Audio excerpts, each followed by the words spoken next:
Hello friends, welcome to your own channel civils तैयारी। आज की कॉम्प्रिहेंसिव न्यूज़ एनालिसिस में आप सबका स्वागत है। कॉम्प्रिहेंसिव न्यूज़ एनालिसिस शुरू करने से पहले डेली आंसर राइटिंग चैलेंज के क्वेश्चंस को देखेंगे। आज डेट है 21 जुलाई 2020। क्वेश्चन नंबर 1 आपका पेपर नंबर 3 से है। क्वेश्चन कहता है, pandemic can be an opportunity in disguise to boost health care industry in India if seen with an imaginative mind. How can the opportunities provided by pandemic be harnessed.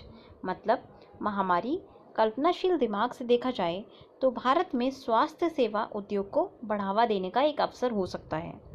महामारी द्वारा प्रदान किए गए अवसर का दोहन कैसे किया जा सकता है।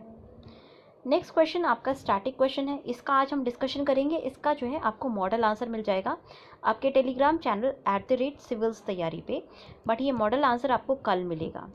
आज आप इसको लिख करके हमें सेंड कर सकते हैं इवैल्यूएशन के लिए।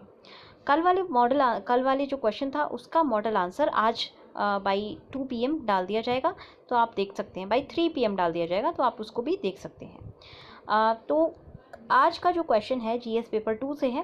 क्वेश्चन कहता है, policy implementation is often less effective due to lack of involvement of all stakeholders at different stages of policy formulation and implementation. Discuss.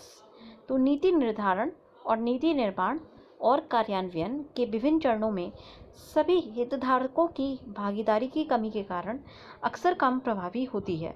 चर्चा करें। ये जो है क्वेश्चन काफ़ी अच्छा है आपके लिए, जो है थॉट प्रोवोकिंग क्वेश्चन है। इस तरह के क्वेश्चंस इंटरव्यूज़ में भी काफ़ी ऑफन पूछे जाते हैं, तो इसीलिए आप इसको जो है एक बार बना के देख लीजिए, अपना मॉडल आंसर बना के रख लीजिएगा। तो आज का जो आंसर है वो आज का जो डिस्कशन है वो शुरू करते हैं।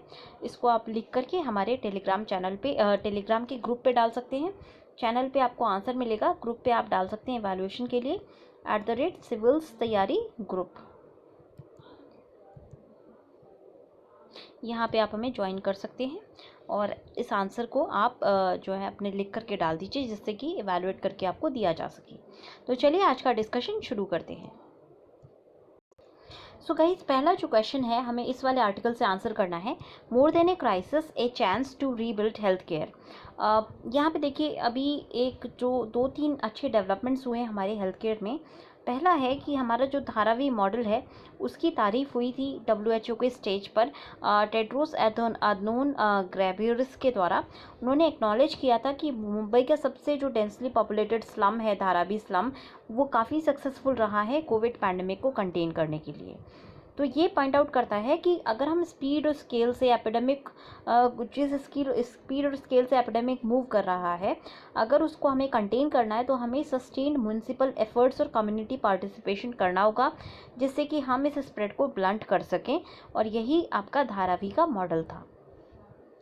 अब हमारे पास जो है पैंडेमिक ने कुछ अपॉर्चुनिटीज़ दी हैं। क्या क्या अपॉर्चुनिटीज़ हैं?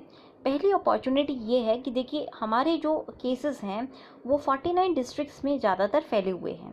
90% जो डिस्ट्रिक्ट्स हैं वहाँ पे जो 90% केसेस हैं वो हमारे 49 डिस्ट्रिक्ट्स में फैले हुए हैं। इस पोजीशन के बावजूद भी डेली जो केसेस में इन्फेक्शन बढ़ रहे हैं, 30,000 के आसपास इन्फेक्शन बढ़ रहे हैं, और हम जो है ऑलरेडी 10 लाख का जो मार्क है वो क्रॉस कर चुके हैं, 1 मिलियन का मार्क क्रॉस कर चुके हैं। तो अगर नंबर्स की फेस वैल्यू को देखें तो एवरेज बेसिस पे 250 केसेस हैं पर डिस्ट्रिक्ट 700 डिस्ट्रिक्ट्स में। बहुत सारे डिस्ट्रिक्ट्स ऐसे हैं जिनके पास कोई भी केस नहीं है, या 1 या 2 या बहुत कम केसेस हैं, और कुछ डिस्ट्रिक्ट्स ऐसे हैं जहाँ पर बहुत ज़्यादा इंसिडेंस है केसेस की। तो ये जो हमारे कम डिस्ट्रिक्ट्स अफेक्ट हुए हैं, ये एक अपॉर्चुनिटी है जिससे कि हम इस एपिडेमिक को प्रिवेंट कर सकें, मॉर्बिडिटी, मोर्टेलिटी और इकोनॉमिक डिस्ट्रेस को प्रिवेंट कर सकें। तो इसमें ग्राउंड लेवल पे क्या करना होगा इसको चेंज करने के लिए? देखिए, क्योंकि डिस्ट्रिक्ट वाइज आप देखें कि 49 डिस्ट्रिक्ट्स में ज़्यादा केसेस हैं, तो हमें जो है डिस्ट्रिक्ट वाइज प्लान बनाने होंगे, और उसके लिए जो डेटा है सबसे पहले वो डिस्ट्रिक्ट बेसिस डेटा होना चाहिए। नेशनल बेसिस डेटा या स्टेट लेवल का जो डेटा है वो इतना फंक्शनल या इफेक्टिव नहीं होगा कि उसको यूज़ करके हम डिस्ट्रिक्ट के जो केसेस हैं उनको कम कर सकें। तो जो पहला स्टेप होना चाहिए वो डिसएग्रीगेशन ऑफ कोविड-19 ट्रैकिंग मैकेनिज्म। जो भी आपका ट्रैकिंग मैकेनिज्म है कोविड-19 का, उसको आपको डिसएग्रीगेट करना होगा। नेशनल लेवल के टेबल को अलग दिखाना है, ग्राफ्स को अलग दिखाना है, और जो आपके डिस्ट्रिक्ट लेवल के टेबल्स और ग्राफ्स हैं उनको आप अलग से मैनेज कीजिए। जो नेशनल लेवल के टेबल्स हैं उनकी जगह हमें जो है 733 जो है डिस्ट्रिक्ट लेवल्स की टेबल होनी चाहिए, 733 वर्जन्स होने चाहिए, और जहाँ पे हर वर्जन को हम ऑनलाइन डेली बेसिस पर अपडेट कर रहे हैं।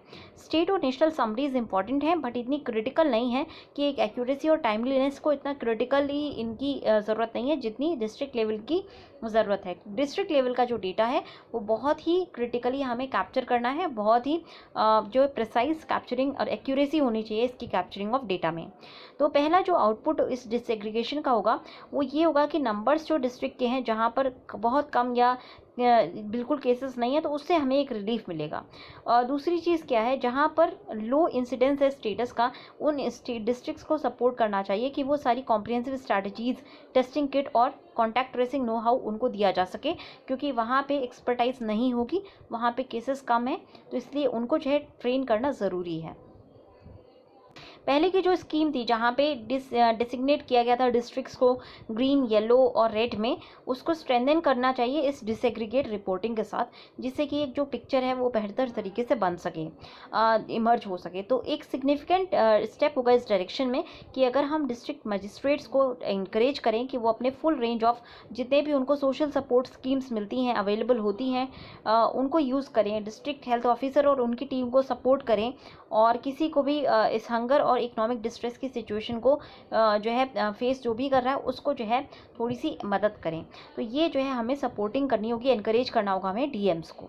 उसके अलावा एपिडेमिक को एड्रेस करने के लिए हाउस होल्ड का जो न्यूट्रिशन है, न्यूट्रिशनल आउटकम है, अगर वो अच्छे से मैनेज करते हैं तो लोगों की इम्यूनिटी बेहतर रहती है, जिससे हम इस डिजीज़ को बेहतर तरीके से मैनेज कर सकते हैं।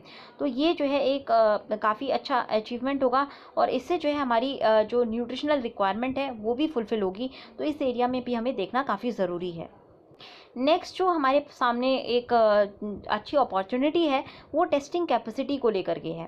टेस्टिंग कैपेसिटी हर डिस्ट्रिक्ट में हमें स्केल अप करनी है, और उसको हम स्केल अप काफ़ी ड्रामेटिकली, काफ़ी तेज़ी से कर सकते हैं अगर हम साइंस डिपार्टमेंट्स को कोऑप्ट करें हर कॉलेज और यूनिवर्सिटी के। तो हर कॉलेज और यूनिवर्सिटी में केमिस्ट्री और जूलॉजी के एलाइड डिपार्टमेंट्स होते हैं, जैसे माइक्रोबायोलॉजी हो गया, बायोकेमिस्ट्री हो गया। ये जो डिपार्टमेंट्स हैं अपनी लेबोरेटरीज़ को जो है हमें लेंड कर सकते हैं, जिससे कि वहाँ लेबोरेटरीज़ में पॉलीमरेज चेन रिएक्शंस किए जा सके। इसके लिए हमें जो है एडमिनिस्ट्रेटिव इमेजिनेशन की ज़रूरत पड़ेगी। ICMR, UGC और आपके जो एडमिनिस्ट्रेटिव फंक्शनिंग है, तीनों चीज़ों को मिल करके सपोर्ट करना होगा, जिससे कि कॉलेजेस और जो आपकी यूनिवर्सिटीज़ हैं उनकी लैब्स की स्पेयर फैसिलिटी को यूज़ करके RT-PCR टेस्टिंग जो है डिस्ट्रिक्ट लेवल पे की जा सके। इस तरह का अगर हम स्टेप लेते हैं तो एक चीज़ सर्टेन होगी कि एक रिलायबल करियर अपॉर्चुनिटी जो हेल्थ केयर की है उसको हम प्रमोट करेंगे, उसको बूस्ट करेंगे, और उसके साथ साथ जो इमर्जिंग टैलेंट्स है एजुकेशनल इंस्टीट्यूशंस में टायर 2 और टायर 3 सिटी का, वो भी जो है जो अभी फ़िलहाल वेस्टेड अपॉर्चुनिटी है उसको हम ट्रेन और नर्चर कर सकते हैं इन हेल्थ केयर के फील्ड में। तो ये एक अच्छी अपॉर्चुनिटी है हमारे सामने, जहाँ पे हम न केवल जो है अपनी टेस्टिंग को बेहतर बना पाएंगे बल्कि टैलेंट को भी हम एनकरेज करेंगे और नर्चर करेंगे।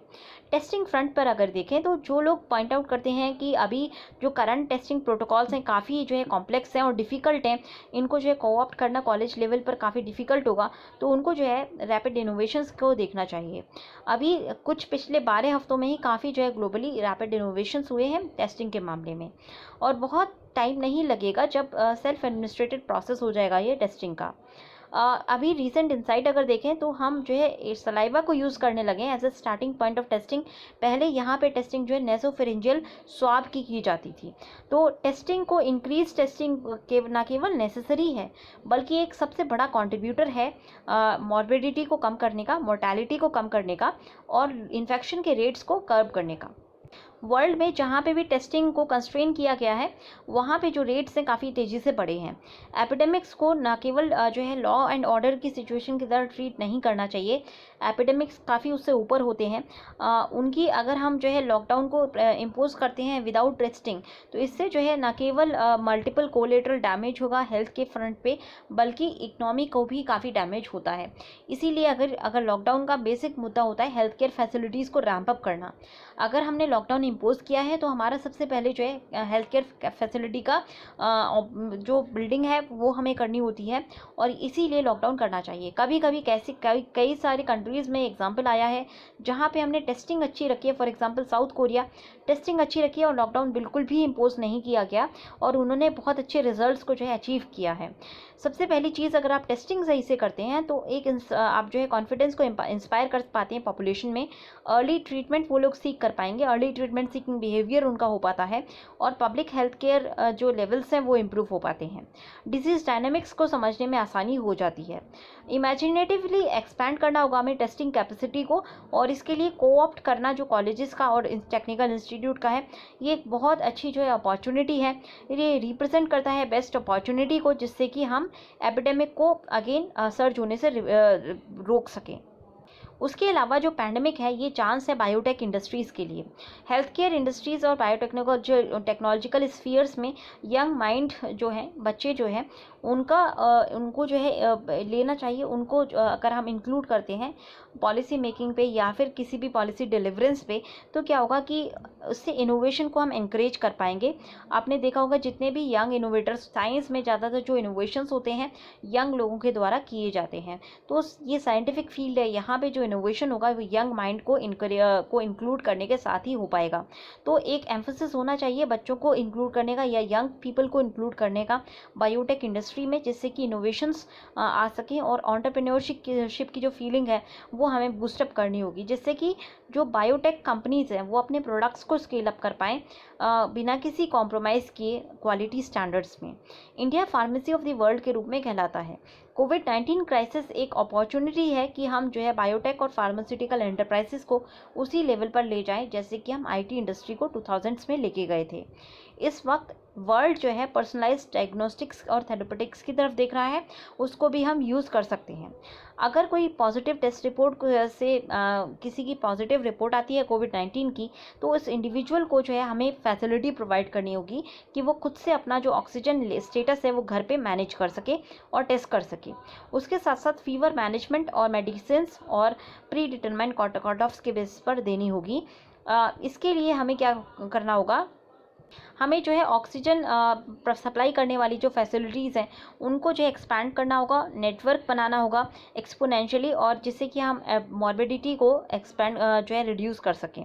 यहाँ पे हमें दो ब्रॉड बोल्ड एडमिनिस्ट्रेटिव लीप्स की ज़रूरत है।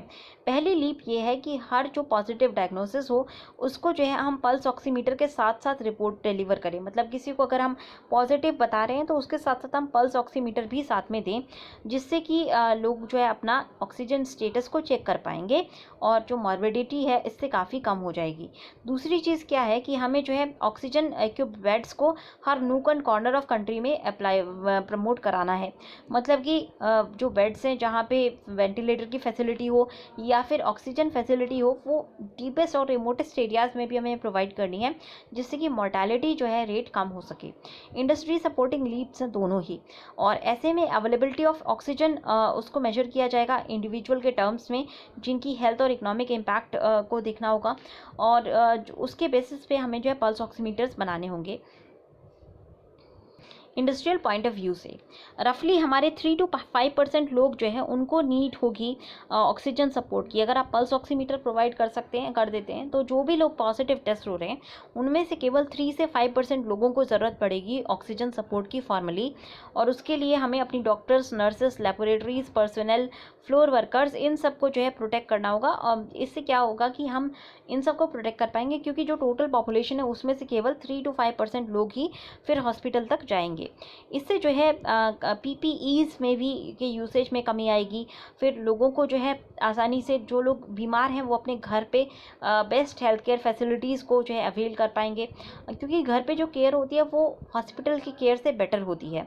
बट अगेन, अगर आपके पास पल्स ऑक्सीमीटर है तो आप जो है अपनी हेल्थ को मॉनिटर भी कर पाएंगे, तो इससे मॉर्बिडिटी भी कम हो जाएगी। तो इंडिया का जो जनरल हेल्थ केयर सिस्टम है वो अभी बिलो ऑप्टिमल है। अगर इनोवेटर्स जो है करंट क्राइसिस को मैनेज करने में हेल्प करते हैं और कैपिटलाइज करते हैं करंट क्राइसिस पर, तो वो इंडिया को आगे मूव करने में काफ़ी एनेबल करेंगे।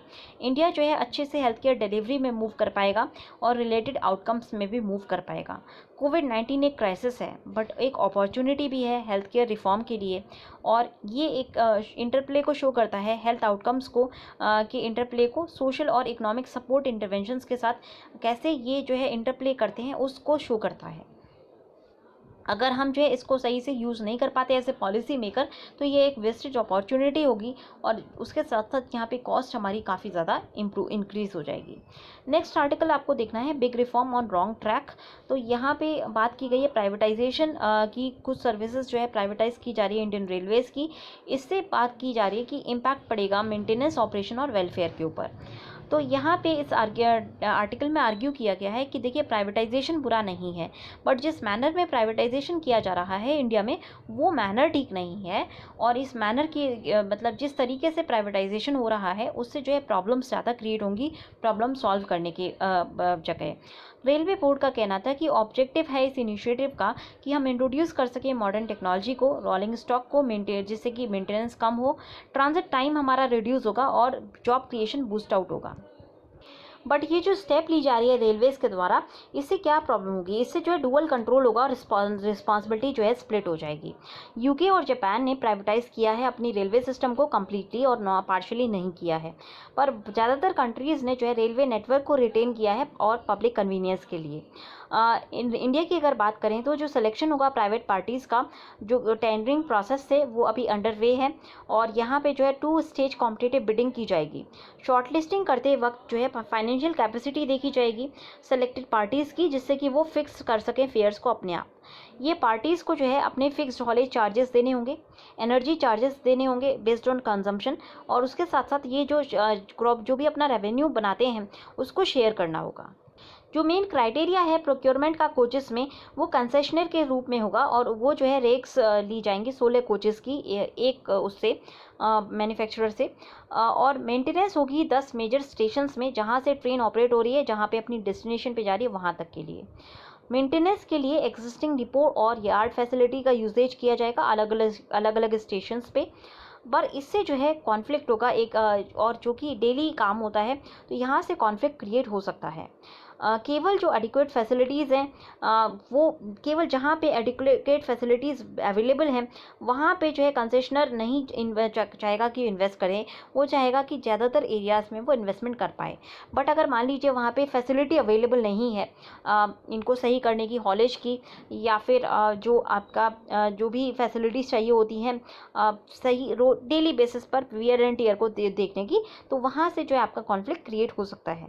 इस प्रोजेक्ट की टोटल इन्वेस्टमेंट होगी 330,000 करोड़ प्राइवेट एंटरप्राइज के द्वारा, और कॉस्ट हर स्टेशन पे जो इन्वेस्टमेंट की कॉस्ट होगी वो 2,500 से 3,500 करोड़ के आसपास हो सकती है। जहाँ जहाँ पे मेंटेनेंस की जाएगी वहाँ पे कॉस्ट इतनी बढ़ सकती है।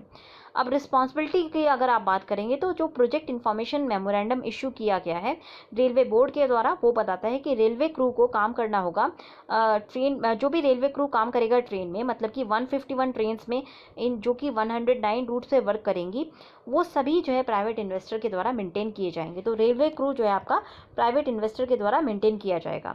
बाकी जो इंफ्रास्ट्रक्चर है जैसे कि ट्रैक हो गया, एसोसिएटेड स्ट्रक्चर्स हो गए, स्टेशन हो गई, सिग्नलिंग हो गई, सिक्योरिटी हो गई और डेली मेंटेनेंस हो गई, इनको जो है रेलवेज़ के द्वारा किया जाएगा और इनको जो है फुल्ली यूटिलाइज़ किया जाएगा ट्रेन्स को रन करने के लिए।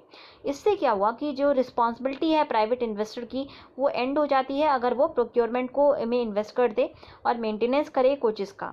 ट्रेन ऑपरेशन हो गया, सेफ्टी और डीलिंग डेली प्रॉब्लम, ये चीज़ें जो है रेलवेज़ के साथ लाई करती हैं। अगर कोई अनफॉर्चुनेट इवेंट हो गया तो किसके ऊपर रिस्पॉन्सिबिलिटी फिक्स की जाएगी, इस बारे में कोई क्लैरिटी नहीं है। इंडिपेंडेंट रेगुलेटर का जो प्रोविज़न है वो रिजॉल्व करने की कोशिश करेगा डिसएग्रीमेंट को, डिस्कॉर्ड्स को, डिस्प्यूट को, जो कि day to day problem, but जो डिस्कॉर्ड्स और डिस्प्यूट जो डे टू डे बेसिस पर होती हैं वहाँ पे इंडिपेंडेंट रेगुलेटर ज़्यादा जो है डिस्प्यूट सेटलमेंट नहीं कर सकता। कोचेस जो है इंडिया के काफ़ी अभी जो चल रहे हैं काफ़ी पुराने कोचेज़ हैं और उनकी अभी जो नई कोच डिज़ाइंस हैं उनमें काफ़ी सी चेंजेस हुए हैं और इंडियन रेलवेज़ के पास state of art coach design science करने चाहिए इंडिया को, जिससे कि ट्रांसफ़र ऑफ टेक्नोलॉजी हो सके। ये इस तरह की जो है टेक्नोलॉजी का ट्रांसफ़र लेना है, ये हमारे क्षेत्र में ज़्यादा अच्छा रहेगा। इससे जो है हमारे लिए बेटर इम्प्रूवमेंट हो सकती है। अगर हम स्पीड चेंजेस की बात करें तो वहाँ पे भी प्रॉब्लम्स और लेक्यूनस हैं। फॉर एग्जांपल जो मैक्सिमम रनिंग स्पीड जो रेस की गई है वो 160 किलोमीटर पर आवर के लिए की गई है। ये एक वेलकम मेजर है, बट इसको एकम्प्लिश करना टाइम फ्रेम के अंदर काफ़ी डिफिकल्ट होगा। सभी जो ट्रंक रूट्स हैं एग्जिस्टिंग नेटवर्क में उनकी जो स्पीड लिमिट्स हैं वो 110 किलोमीटर पर आवर की लिमिट्स हैं। अब इनको अगर आपको 160 किलोमीटर पर आवर में रेस करना है तो इसके लिए आपको जो है बहुत सारे चेंजेस करने होंगे। ट्रैक को इम्प्रोवाइज करना होगा, ट्रैक को स्ट्रेंथन करना होगा, कर्व्स को एलिमिनेट करना होगा, लेवल क्रॉसिंग गेट्स को एलिमिनेट करना होगा, ब्रिजेस को स्ट्रेंथन करना होगा। उसके अलावा आपको ट्रैक की फेंसिंग करनी होगी डेंसली पॉपुलेटेड एरियाज़ में, और जो टाइमिंग्स हैं अलग अलग ट्रेन्स की उसमें ज़्यादा रिडक्शन जो है नहीं किया गया। तो इसके ऊपर जो है क्रिटिकल रिव्यू करने की ज़रूरत है कि जब बहुत ज़्यादा टाइमिंग में डिफरेंस नहीं है तो इतना क्या कॉस्ट क्यों खर्च करें ट्रैक के इम्प्रूवमेंट के ऊपर। तो ये कुछ जो है क्वेश्चंस हैं। फिर स्पीड का क्वेश्चन के अलावा एक जो क्वेश्चन आता है वो हमारा आता है कि IRCTC जिसको कि अभी तेजस ट्रेन चलाने का एक्सपीरियंस है उसको क्यों नहीं दिया गया है ये काम, जो भी उनको काम मतलब ये काम उनको क्यों नहीं दिया गया है। प्राइवेटाइजेशन अगर करना है तो IRCTC से क्यों नहीं करवाया जा रहा। अब एक नया प्राइवेट एंटरप्रेन्योर जिसको एक्सपीरियंस नहीं है रेलवेज़ का बिल्कुल भी, उसको क्यों बिडिंग प्रोसेस में इंक्लूड किया जा रहा है। तो ये कुछ क्वेश्चन हैं जिनको हमें देखना होगा। अल्टीमेटली अगर आप ओवरऑल देखें तो ये जो प्रोजेक्ट है प्राइवेटाइजेशन का, ये जो है कहीं ना कहीं कॉमन मैन को डिप्राइव कर सकता है उसकी ट्रैवल फैसिलिटीज़ के से। तो इंडियन रेलवेज़ को जो एक स्ट्रैटेजिक रिसोर्स है नेशन के लिए और जो कि वाइटल पब्लिक गुड है, इसको प्राइवेटाइजेशन करते वक्त बहुत सारे जो क्वेश्चंस रेस किए गए इस आर्टिकल में, और वैसे भी जो क्वेश्चंस रेस किए गए फेयर को लेकर के, फिर मेंटेनेंस को लेकर के, फिर जो डुअलिटी ऑफ कमांड है इसको लेकर के, ये सारे क्वेश्चन आंसर करने ज़रूरी हैं जिससे कि हम जो है एक बेटर और होलिस्टिक मैनर में प्राइवेटाइजेशन कर सकें। प्राइवेटाइजेशन से ऑब्वियसली स्पीड आएगी, ट्रांसफ़र ऑफ टेक्नोलॉजी हो सकती है, बेटर कोचेस फैसिलिटीज़ आएंगी, फिर आपका जो एफिशिएंसी है वो आएगी। बट उसके साथ साथ अगर वो जो है अनरीचेबल हो जाएगा कॉमन मैन से, या फिर उसमें जो है डेली कॉन्फ्लिक्ट्स क्रिएट होती हैं, या फिर आपके जो है एक आपका एक्सीडेंट के लिए जो रिस्पॉन्सिबिलिटी है वो अगर पीछे खींच ली जाती है तो उससे जो है प्रॉब्लम्स और ज़्यादा क्रिएट होंगी। तो एक रेलवे का जो भी स्ट्रक्चर बना हुआ है काफ़ी अच्छा स्ट्रक्चर बना हुआ है, इसको मेस करने से पहले ज़रूरी है कि हम जो है सारे एरियाज़ को क्रिटिकली रिव्यू करें, उसके बाद ही हम जो है प्राइवेटाइजेशन की तरफ जाएँ, जिससे कि जो प्राइवेटाइजेशन है वो एक बेटर तरीके से हो सके। तो आज के डिस्कशन में इतना ही। आई एम रियली सॉरी कि मेरा डिस्कशन मैंने काफ़ी आज कम आर्टिकल्स का किया है, बट कुछ प्रॉब्लम्स चल रही हैं। मैंने डिस्कशन कंटिन्यू किया है 2 इंपॉर्टेंट आर्टिकल्स का, क्योंकि आपके लिए ये देखने ज़रूरी थे। बाकी जो आर्टिकल्स हैं धीरे धीरे मैं कवर करा दूंगी, जो भी आपके ORF के आर्टिकल्स रह रहे हैं उनको हम कवर कर लेंगे। तो आज के डिस्कशन में इतना ही। अगर आपको पसंद आया हो तो लाइक करना ना भूलें। Thanks a lot and have a good day.